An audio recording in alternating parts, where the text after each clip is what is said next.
Hello everyone, I'm Leif Hetland, and I just had this honor by listening to my wife just describing a little bit of her story, and also how do we in this season of time, how do we stand firm and love well?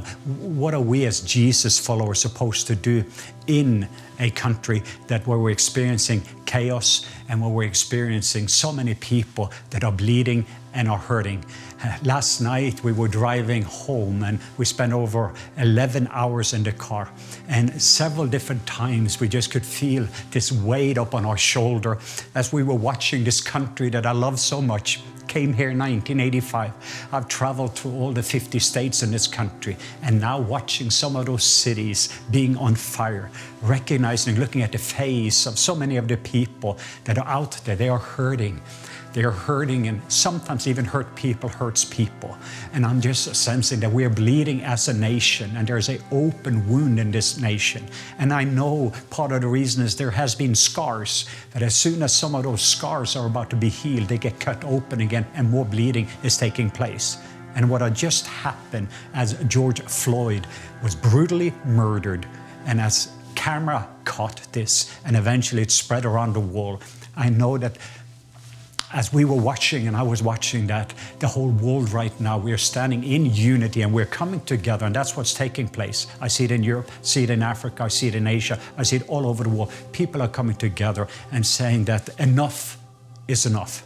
So my big question, and I'm going to give a little bit of my background where I'm coming from today, but my big question, what does it look like where Jesus tells us to turn the other cheek? How does that look like in comparison when He's turning the table? Should I turn the other cheek or should I turn the table? Was Jesus full of grace or truth?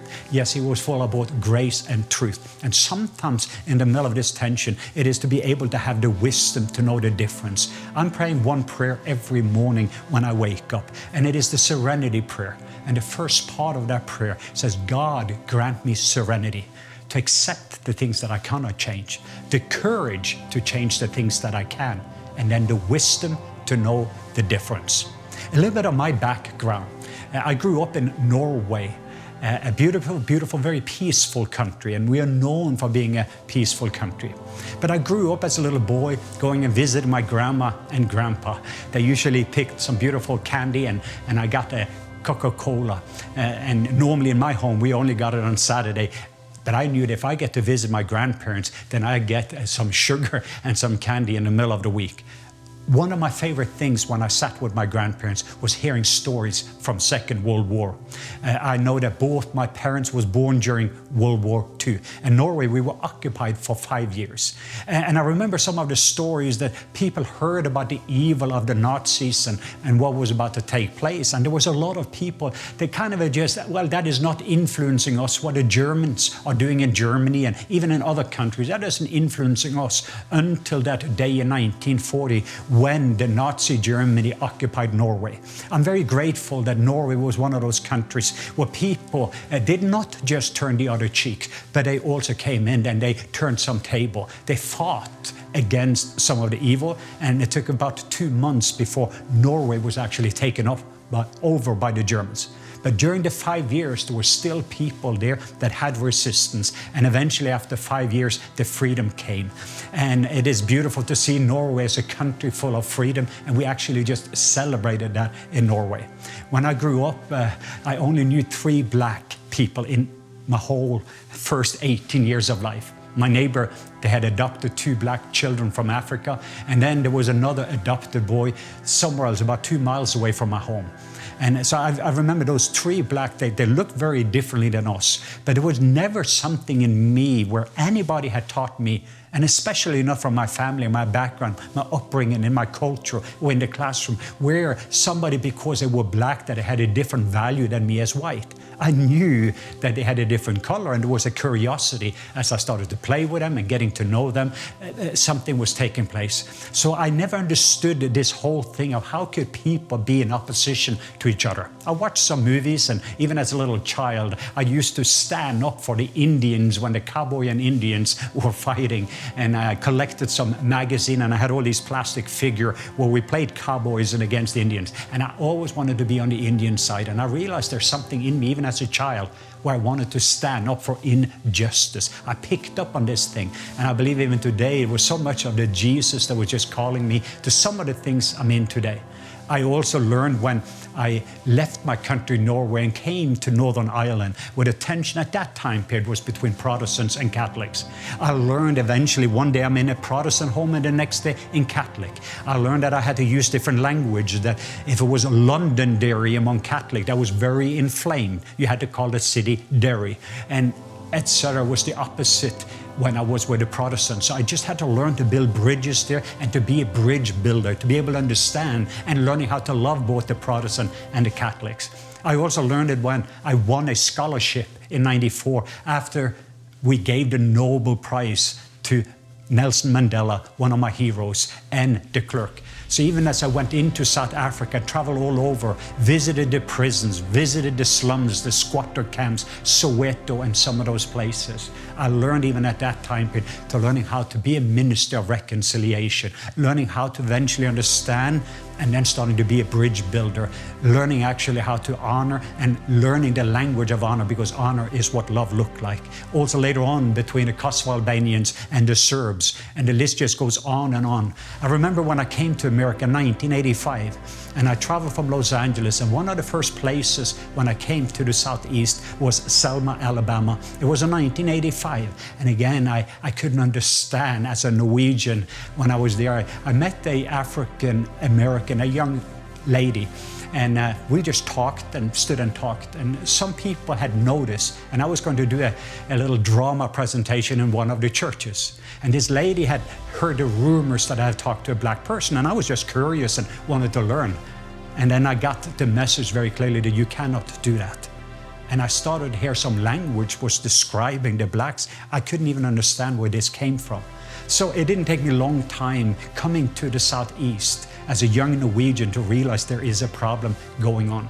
Make that story short, today after all these years, where I've traveled to 50 states. And this year, as I'm saying that, I'm actually planning to become an American citizen. I love America. I love this beautiful, beautiful country, and I love the diversity of America. One of the major reasons I moved to Atlanta was because of a person like Martin Luther King Jr., who's one of my great heroes. And I've had the opportunity to meet some of the King's family, just interview Alveda King. But I just wanted to come to a city where there is diversity, where there's unity and diversity. I wanted to come to a place where you could see at the family table, there are different colors there, where we honor one another, where actually that family looks like heaven, where people are represented from every nation, tongue, tribe, and language. But it didn't take me long, both during my time of living in Alabama and Georgia, and realized that some of my dream, sometimes it has become a nightmare. Lately, this feels more like a nightmare to me. And I'm not giving up, but I'm wondering sometimes, when do I wash somebody's feet? And there is a time for that, and I've done that. I've done it in Africa and in different settings. And other times also to stand by the side, and other times actually to hold up the arms. It is not enough for me to say, hey, I am not prejudiced. I am not a racist. But my question is, am I an anti-racist? That's a big question, because I think for a long period of time, and I used to say when people say Black Lives Matter, I used to say, well, all lives matter. And that's true, but there's something wrong even when I'm saying that. And I do want to apologize and repent. Because if one of the houses in my neighborhood is on fire, and I could say, well, all houses matters.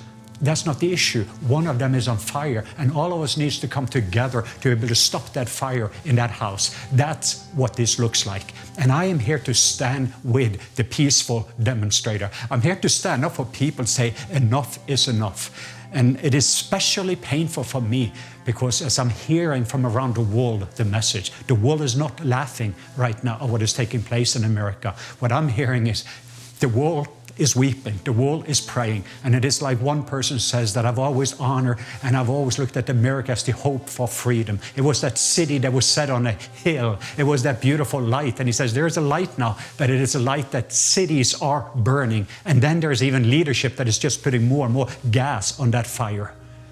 I am here to see that the fires, that we're going to put water on the fire instead of more gasoline, and then coming in and then actually holding arms and starting to see how do we rebuild life. And there is going to be, and I'm going to do a podcast to see if we can address some of the things that needs to be taking place so that all the believers, they will look like Jesus, live like Jesus, love like Jesus. And there is times when Jesus, as I say, he stood up and he did that over and over again, and even went against the culture, he went against tradition, and even some of the legal system at the time for the very purpose to be able to come and heal that what is broken. And that's going to be the heart of each one of us as Jesus followers. We are going to practice the language of love, and we are going to honor. And honor is what love looks like. And you honor in words, the way we use words, in thoughts and in deeds. And my biggest prayer in this season, especially for the government, is to see some genuine humility. And that's why it's been beautiful to watch.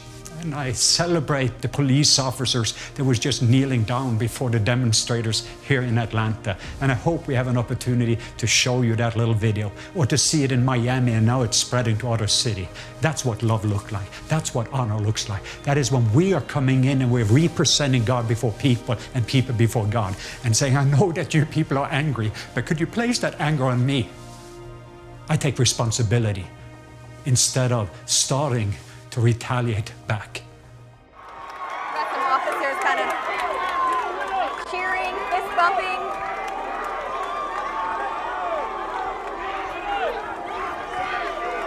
I don't know what happened. Okay, all the officers are taking a knee here. ATL. They're chanting ATL. Carolyn, this is a powerful image for those who were afraid that there would be a clash between protesters and police, and for the police to bow in solidarity with their message of Black Lives Matter and for equality with the justice system and against police brutality. This image here is the one that we hope will be shared and gone viral versus the violence. So I'm hurting with the ones that is hurting. I'm broken over the things that is broken. But I'm standing up in this season. And yes, my lamb's heart, I am weeping and I'm broken. But the lion of the tribe of Judah that is in me is roaring. And there is a roar that we're going to do together that is going to be heard over this land. And it is a roar of justice. And we're going to continue to stand up and we're going to love well until we are seeing that this nation is going to be healed. Healed people heals people, and it takes time. First, right now, we have to stop the bleeding. Second of all, we need to take care of some of the scars. And then third, then we can start to look at wholeness in the end. And that's my prayer for this beautiful nation that I love so much, that I'm going to be part of you. As a Norwegian, the rest of the world is watching right now. And we do believe in America, that the best of America is yet to come. But it's going to require all of us, from the top of the leadership in the White House to everyone on the street. It's going to require that we go low and we go slow in this season. And then in the next moment, that when we look at people, we don't just see them the way they are, but the way they're going to be. We believe the best in people. So I want you to pray with me. I want you to believe with me. I do want all of us as believers that it is not enough to just be passive and standing still. It is time for us to speak out, and sometimes speak out loud. And again, I am not coming here from a political realm. I'm coming here from a kingdom realm, representing Jesus, the King, as an ambassador of love. And everyone as believers, we have an opportunity to be an ambassador of love. And that is to represent the King of Kings in the right way. And that King is full of righteousness, peace, and joy. That's what you're going to find in him. And that's what people are going to see in us as we are showing who our Father is by representing him well before the people, and especially the ones that is broken. I love you, and feel free to text me, listen to the podcast, and I'm going to try to answer many of the questions that are coming in.